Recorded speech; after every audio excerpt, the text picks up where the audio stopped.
Gazetari profesioniste që pas shumë vitesh eksperiencë në median e shkruar si dhe kryeredaktore në revista, zgjodhi të kalojë në botën e televizionit. Ka preferuar të qëndrojë kryesisht pas kamerave, është një njohëse shumë e mirë e produksioneve televizive si skenariste dhe autore, kryesisht të formateve reality show.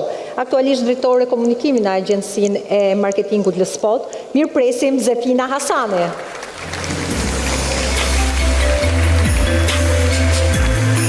Jam këtu me një tjetër emër të njohur të medias së shkruar dhe prej vitesh një njohëse shumë e mirë e produksioneve të mëdha televizive, Zefina Hasani. Mirëmbrëma Zefina. Ju keni qenë autore dhe skenariste e disa formateve, kryesisht reality show. Sa reality është eventi ynë?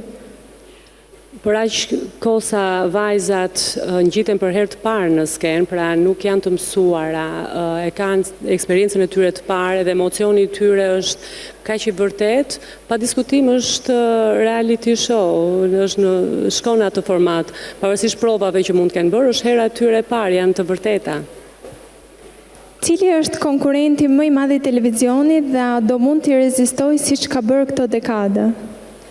Jemi në kohët e digitalizimit total, kështu që patjetër që platforma digjitale po hyjnë gjithmonë më fuqishëm, por mendoj që pushtetin e televizionit askush nuk e zëvendëson. Pra nuk ka risk për televizionin, thjesht transformohen gjërat për t'u bërë më digjitale dhe për të pasur më shumë opsione.